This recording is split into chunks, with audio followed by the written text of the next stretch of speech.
How do you set up and execute a really well done styled shoot? And are they still important? Hello, my friends, and welcome back. My name is Andrea Eppolito, and we are here today celebrating life luxury and above all else, love. This channel is about weddings, events, lifestyle, everything that you need to just truly live beautifully. And we also put a lot of business mastery here for other wedding pros because I believe that when one of us gets better, we all get better. This question came in on Ask Andrea, and I was asked to kind of deep dive into the world of styled shoots. Are they still important? Should you be doing them? How are they set up? What are the behind the scenes nuts and bolts? So let's talk about it.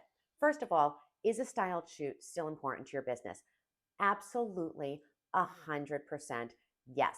I love a styled shoot. Now, I don't do them often, but I do love them. And especially if you are a new business, if you are emerging, if you don't have your own content and you are trying to create something and share it, if you're trying to hone your skill as a designer and as a communicator, and if you're trying to create something that you can show potential clients and say, here, I made this for you. And if you like it, will be a good fit. Style shoots have a tremendous amount of value. But let's go through the steps that you need to take in order to make sure that you get it right. So the first thing that you need to ask yourself is, why am I doing this styled shoot? Because you're going to approach it in a very specific way for different reasons. So great thing. I was trying out a new florist at one point, and I really was interested in bringing this creative onto my team and seeing if we could work together. But I was afraid to put, you know, $100,000 floral order in the hands of somebody that I hadn't used yet. And so what I did was I said, hey, why don't we get together and do a styled shoot? Not a full one, not a crazy one table in one room with a couple of little extra touches. Let's see how we work together. Let's see how we collaborate. In that case, it was best to keep the entire team of the styled shoot very, very streamlined. It was best to use only people that I knew and that I had a relationship with, because then I could focus solely on, does my business work really well with this other new creative? That's a very different scenario from saying, I want to be published in this magazine. I want to show up on this blog. Because if that's the case, you're going to go to the editorial and you're going to see, what do they need? What are they looking for? What colors do they like? What tones do they like? Do they have anything coming up? Do they need something for holiday? Do they need something for summer? And you're going to tailor your entire style shoot, including the team you build, to make sure that you're fulfilling the needs of that editorial blog so that you put yourself in the best position to actually be published. Again, very different from saying, as a creative and as an artist, I feel this, I have this thing inside of me that I want to play with and I want to put it out there. And I need to do it so that I can show people who I am, what I'm about, how I'm evolving. In that case, you may do a couple of different things. You may go out and say, I'm going to play with this person's, rental items because they're new and that's exciting. Oh, but gosh, I'd really love to do something with a live sax, so maybe I can bring that in. You are going to set up the terms and the parentheses of your styled shoot differently based on what you would like to get from that shoot in the future. So the first thing you need to do is determine, why are you doing it? The second thing you need to do is you need to draft out and design what the shoot is going to be. So I always put these together in the same way that I would put together a group resume or a profile of my client. I have a title page. This is the name of the styled shoot. This is when I would like to do it. I'm the leader of the shoot, so I'm the one producing it. Then I go through and I write out for my partners and vendors, this is what I want to do. This is the design idea. This is what I'm looking to do. This is what I want to create. This is why I am doing it. So I'm doing it because I really want to have an experience with a new creative who's just come into the market. And I also think it would be great if we could design something that would inspire and delight the people who run this blog so that we also go ahead and get some actual press from it. And this is what I'm looking for. And then I list every single element, everything I need, every partner that I want to bring on. Now, some people feel like these are things that you should keep behind the scenes and that you shouldn't be sharing with everyone. I wholeheartedly disagree. Information is power. Your ability to communicate a global vision with everybody will only ever help you. And so please don't gatekeep.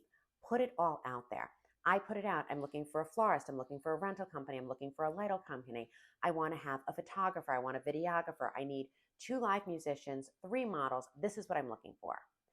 And then I take that and I break down for each vendor, each partner, this is the commitment that I'm looking for from you.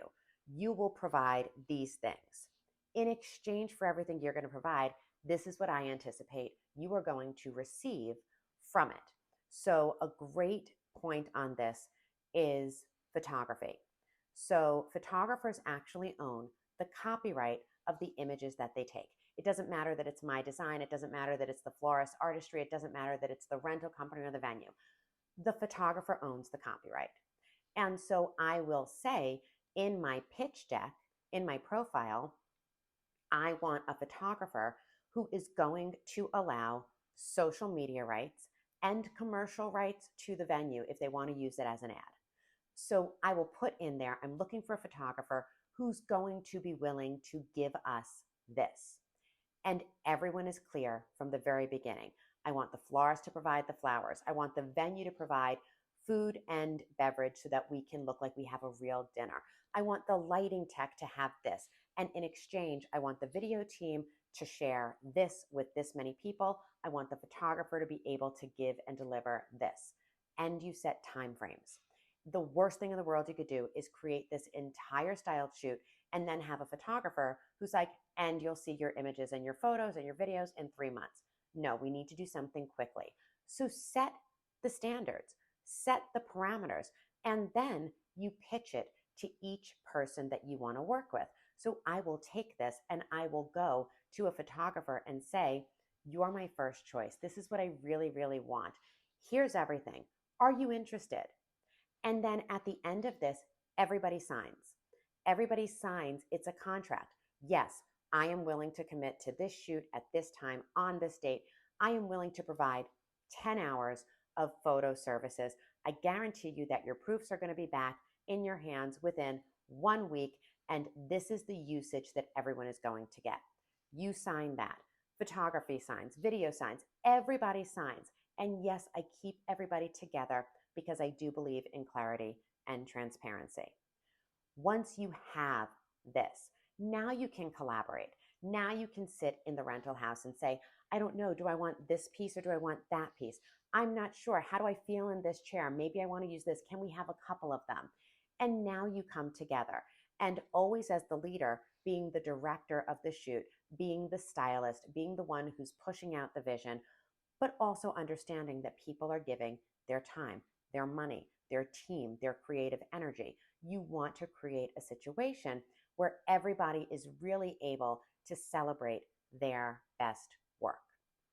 Now, the question that came up in this email was, who pays for a styled shoot? And this becomes tricky.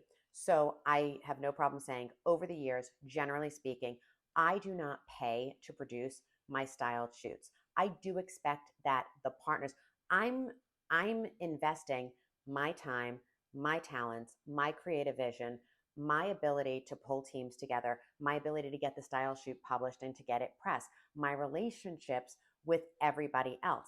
My time has a monetary value. And so that's my contribution to this.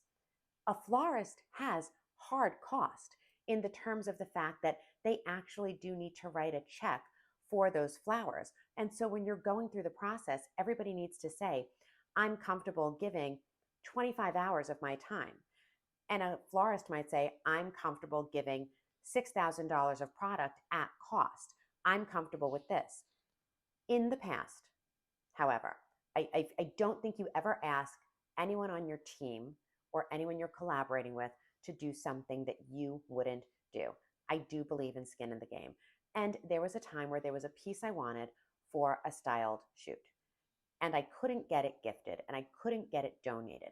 And I believed it was important enough to the overall vision and the overall success that I said, yes, I am willing to go out and source this and get it for us and provide it. Do I think that you need to put money in? Do I think that everyone needs to throw money into a pot? No. I think you need to create an opportunity and an understanding of how the investment will flow in every direction. The investment of time, the investment of labor, the investment of hard cost items, and the investment that you're coming together to do something with the goal of saying we can all share in the press, we can all share in the social proof, and we can all use this to say, if you like this, you can hire the entire team and we can build something specifically for you. The last thing that I'm going to say about a styled shoot is whether you are the leader, the planner, the designer, the producer, or whether you are a partner and a collaborator, treat a styled shoot the way you would a wedding day. Do not show up in leggings. Leggings aren't pants.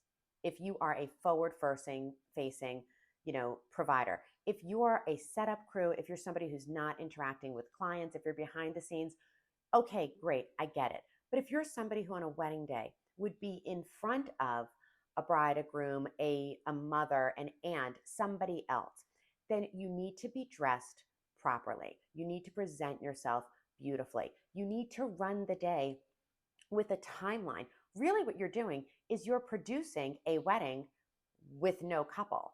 So, yeah, you should have a timeline of load in, tear down, setup. When does photos start? When does it stop? Are we documenting anything behind the scenes? Do we have any live players? Are there models? Are there performers? How is everyone doing it? And then you run it the way that you would an actual wedding day. And this is important for a couple of reasons. Number one, we owe each other. As professionals, as artists, as creative, we owe each other our best work every time we walk into the room, even if there's not a client there to see it. We are each other's clients and we owe each other the best all day, every day. The second reason is, in a real way, you are auditioning each other. You are absolutely looking at each other saying, would I refer this person's business based on this experience? Do I feel comfortable? I had a styled shoot where I could not connect with a particular provider. And he was somebody that I was like, oh, I think I'd like to work with him. I'm not really sure, but this gives us an opportunity to work out those kinks. And about an hour and a half into it, I was like, we don't communicate well on site, which was interesting because we communicated well prior. But in the moment, we didn't. And if I pushed forward, he pulled back. And if I made a request, he dug in his heels. And if he saw something and I didn't see it and I didn't like it, I got abrasive. And the ultimate, the ultimate goal and the beauty of it, really, the gift, was that at the end, we were like, I really like you as a person and I will meet you for coffee anytime, but we shouldn't work together. And that's a gift. That information, knowing not to put your clients in that environment, is really one of the best things that can come out of a styled shoot. On the other side, also turning around and finding someone. I had a styled shoot with somebody once and we just vibed. We flowed. We looked at each other and communicated without saying anything. And the entire time of the shoot, all I kept thinking was, I can't wait to bring this person into a real wedding, because imagine the magic that we can create for a whole room of people, not just for our two models. Imagine what we could do for 200 people. And so run your styled shoot the way that you would run a real wedding, and recognize that you are auditioning each other, especially in your venue, at all times. I do love a styled shoot. I think that some of the beautiful work that you see on my website is from a styled shoot. Some of the stuff that you'll see on social is a styled shoot. The only thing I love more than a styled shoot and being, unbridled with creativity, is being able to create something for a very specific couple that tells their love story. So if you are out there producing styled shoots, please let me know. Leave a comment below. And if you have a topic you would like me to discuss, please leave that below as well. This community exists for you. I love creatives. Until next time, celebrating life, luxury, and above all else, love. We'll talk again soon.